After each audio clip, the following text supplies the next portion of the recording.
Welcome back everyone. So in this video we are going to use solve before in system verilog constraint for a CPU instruction which has 8 opcode. So let us begin. So let's call this cons1 and let's declare a type definition for an enum type. So this is a enum type variable which will have all the opcodes that this CPU can have.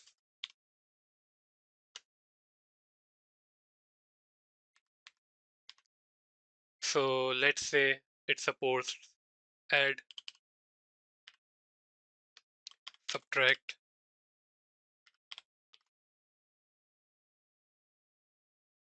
division, and or and XOR, and the last one and the most important one, jump.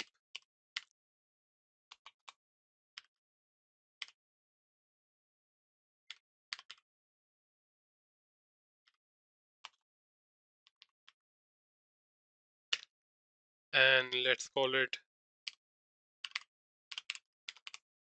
opcode T.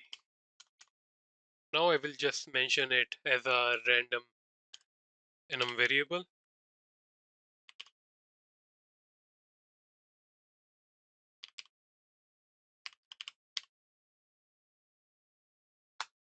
And let's add another rand bit. And this rand bit is important because it determines whether the particular opcode is immediate or not. So let's call it is immediate.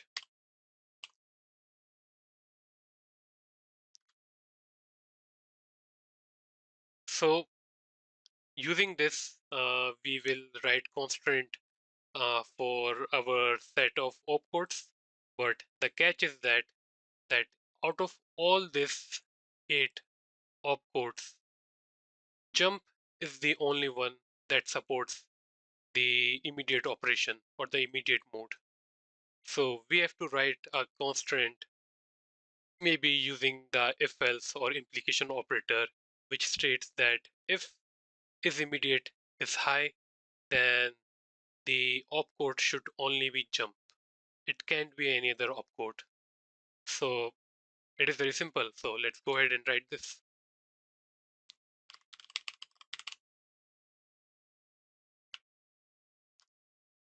Let's say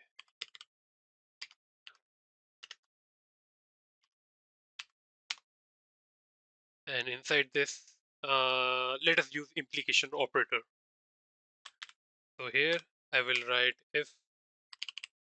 opcode uh, if opcode not equals to jump. So if opcode is not equals to jump, then is immediate will be 0. So it's just a simple constraint which clearly says that if the opcode is any other opcode other than jump, the immediate mode will not happen, will not occur, because jump is the only opcode out of 8 other opcodes that support immediate addressing mode. So, I mean, this constraint is pretty simple and straightforward. So, what can be the difference between using solve before here or not? So, uh, let's talk about the probability distribution. So, solve before plays an important role in distributing the probability associated to each of the possible values for an variable. In this case, there are 8 possible values for this particular opcode. So By default, system verilog constraint solver solve all the constraint variable. Let's write this right. So it solves everything within a single uh, constraint solver space, within a single phase. So within a single phase, until unless you are using the dist keyword, until unless you are using the dist keyword, the values and all the possible values, including the constraint, are distributed equally with equal probability. So what does that mean? So let me write it in a comment.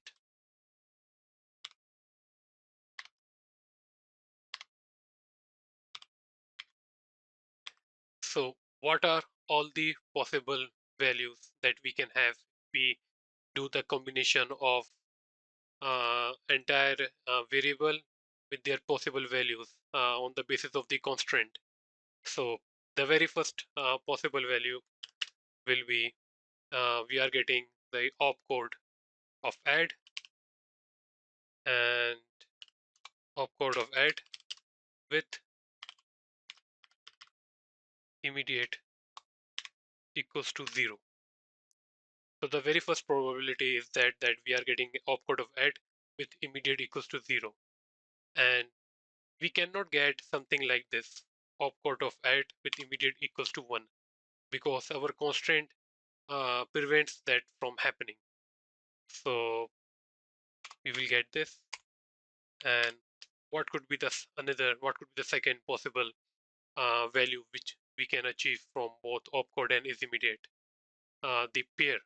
So the third value is that we are getting opcode of sub with is immediate equals to 0.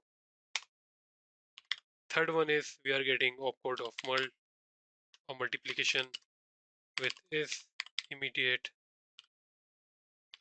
equals to 0. The fourth one is we are getting opcode of division with is immediate equals to 0. Simultaneously, we will do the same thing. The fifth pair could be like this, and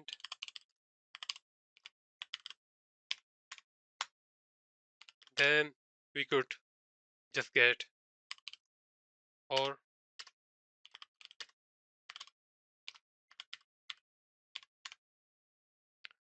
we could get of course XOR the seventh opcode,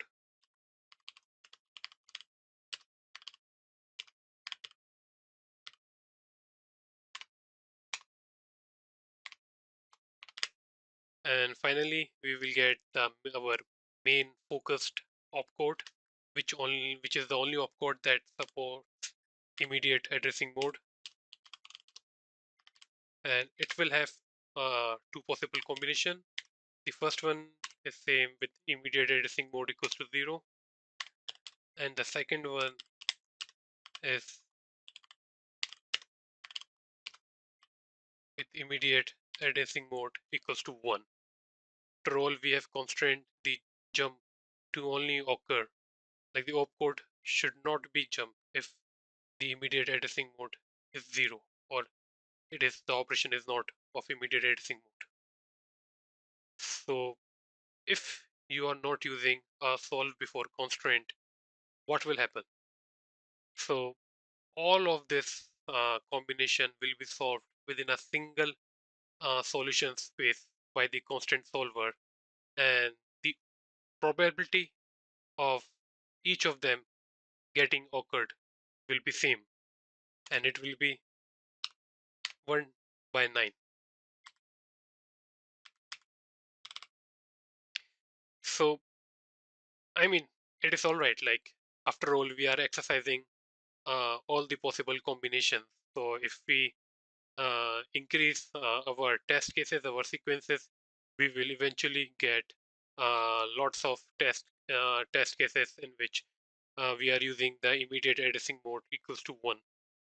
But the problem is that the probability of immediate addressing mode occurring as 1 is same as per the other combination, and because of total of 9 possible combination, it is very few, it is very less.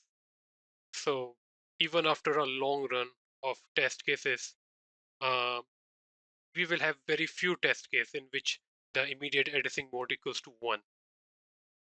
So it will be problematic if you are interested in test cases in which you want to test that whether the immediate addressing mode is getting verified or not.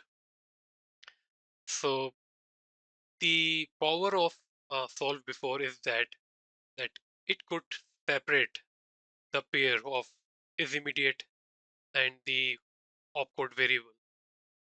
So it could create two separate phases. So let's say in phase one, the constant solver will solely work on all the possible values of is immediate. And what are the possible values of is immediate? Either one, which will also have the probability of 50%, or 0, which will have a probability of 50%.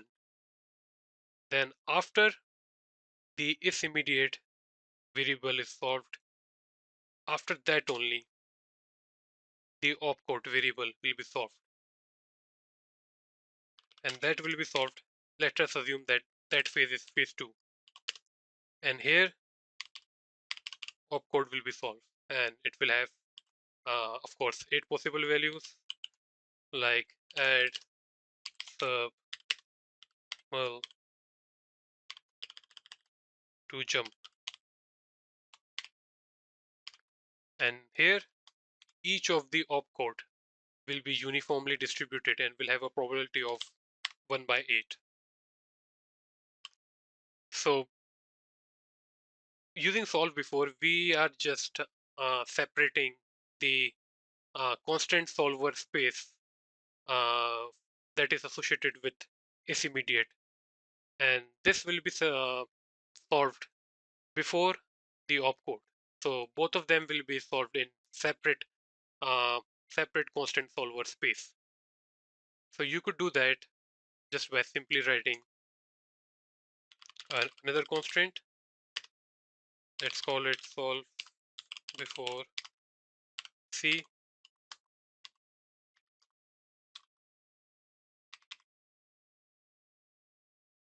and here you could just write, the format is very simple, solve. So solve, and the first variable you want to solve before. So we want to solve is immediate in the first phase. So is immediate will be solved in the first phase, and then before opcode, which will be solved in the second phase. So this gives priority to this one, and it just restricts the probability distribution to phases. So this is immediate will have a 50% chance of getting either 1 or either 0, which was not the case because getting the immediate assertion 1 was only 1 by 9 time. So the probability was 1 out of 9 occurrences before that. And it is because of the constraint. We were getting that particular probability distribution. So using the solve before, just a second. So using the solve before, we are creating two separate probability spaces, and the is immediate will be solved before the opcode. So let's just go ahead and run this code. And before that, I will just comment this one out to see what will happen if we are not using solve before. So everything is fine. Let us just write a post randomized function.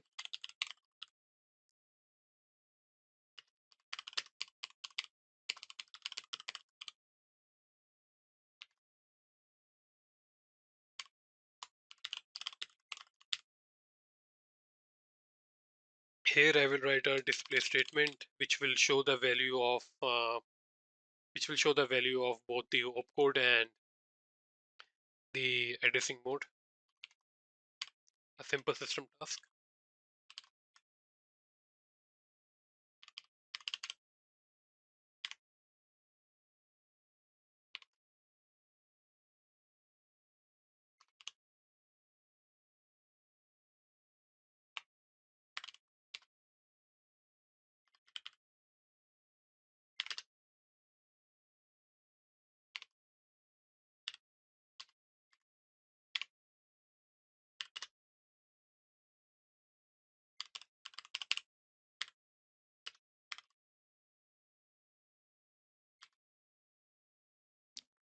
So let us go ahead and write a module for this.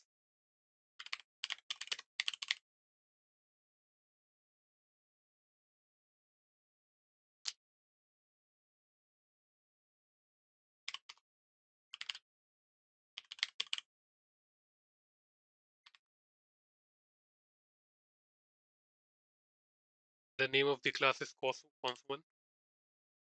So let's declare an handle for this. Let's call it C1. And inside our initial block, let's assign an object to that handle. And let's assert randomize.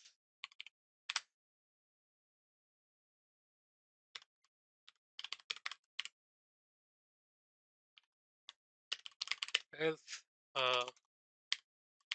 it should display an error.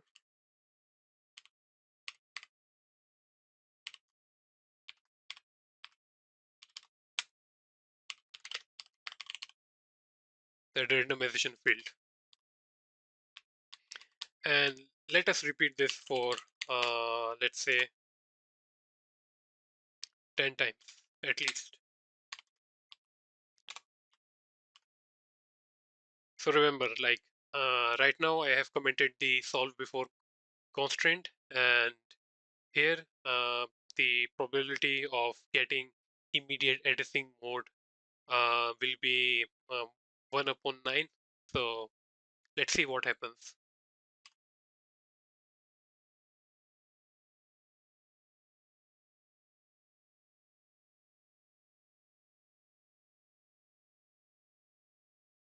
Let's see whether we have made any typos. Okay, we do have some errors.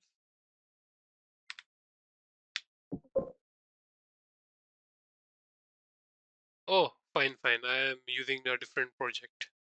I should open the project which I am using right now.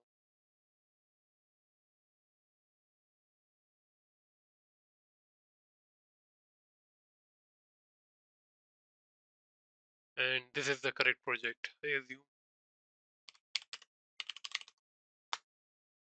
Yep, this is. So let's start the simulation.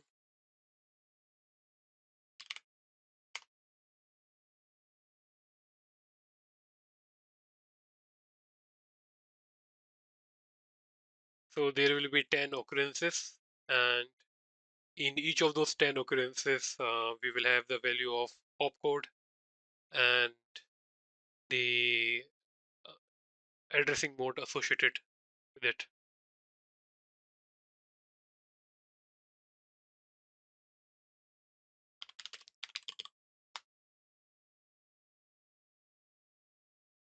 So here, as you can see it, that it is clearly evident that out of those 10 occurrences, we are getting only one single test case in which we are having the immediate addressing mode equals to 1. And this, I think I should solve it. Yeah, I was supposed to use tab here. Now it should print just fine. Regardless of that, uh, you can see that we each other, uh, I will run it again just to make it a bit more clear.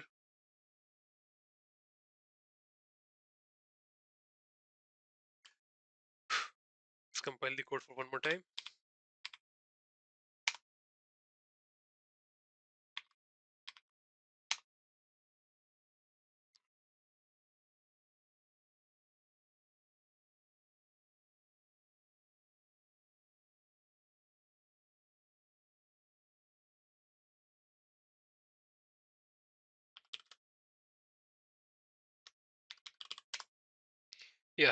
So now it is clear. So you could see that out of those 10 occurrences, we are getting only a single occurrence in which the immediate addressing mode is 1. And it will be the case with only the opcode of jump, which we have clearly mentioned uh, here in our constraint using the implication operator. So no matter how many times you run this particular constraint or this particular test case, uh, you will rarely get a test case with immediate addressing mode equals to 1, and it is because of the reason which I have mentioned right here. It is because of the probability distribution. Because right now, system verilog constraint solver is working on a single space, and within that space, it is assigning uh, all the possible combinations with equal probability. So what my constraint solver does is that it divides the solution space into multiple phases so that uh, we could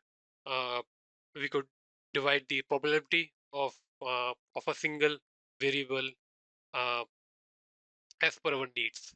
So this gives this more priority because first this will be solved and it will have a 50% chance of getting either 0 or 1, and after this only the value for the opcode will be solved. And of course when is immediate equals to 1, we will only get jump.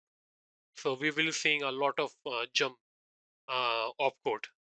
So even if let's say I increase this to 20, it does not change the fact that this particular case will be appearing very few times.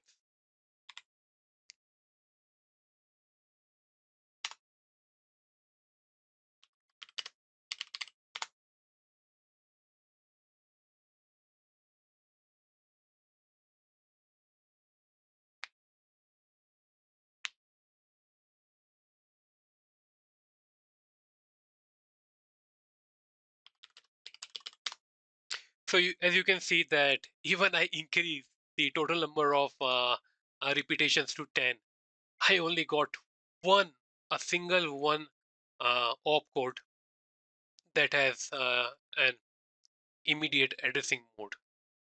So that is problematic.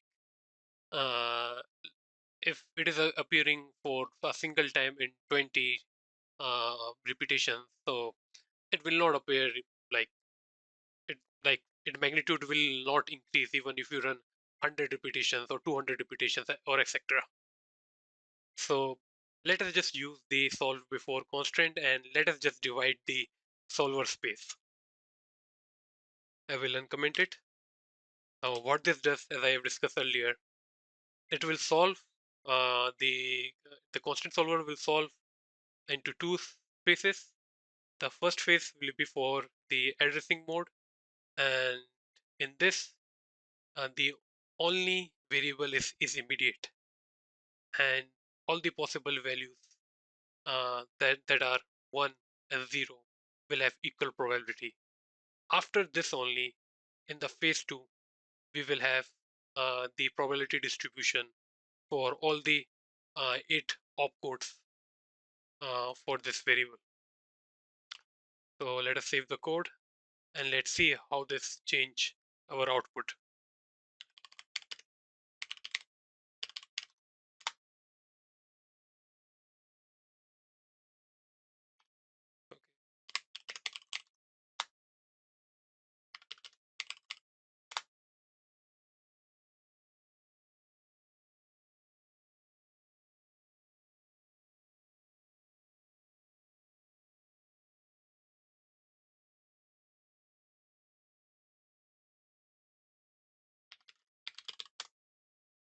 So as you can see here that now, as compared to our previous output, in which even after 20 repetitions we were having a single case of immediate addressing mode, now we have test cases which we have more immediate addressing mode. You could see that how many we have: 1, 2, 3, 4, 5, 6. 6 versus 1. So this just enhances the quality of our test cases, as we will be implying more test cases in which our we have immediate addressing mode, and it is only limited to jump opcode, of course, as per the constraint. And as you will see in most of the modern designs. So this is the significance of solve before constraint, that it just divides the constraint solver space into multiple phases. And you could do a lot of stuff. For example, if you have, let's say, multiple variables A, B, C, and D, and suppose if you want to solve A and C before B and D, you could do that just within the constraint. You could just write solve A, C before B and D. Or you could also write it separately, like suppose if you wanted to write something like this, solve A before B, then in another constraint you're writing solve C before B, and so on. So this is a very powerful technique, and it is mainly used to prioritize the probability distribution amongst um, the random values. So I hope you find this particular example of solve before constraint useful, and stay tuned for more. Thank you so much.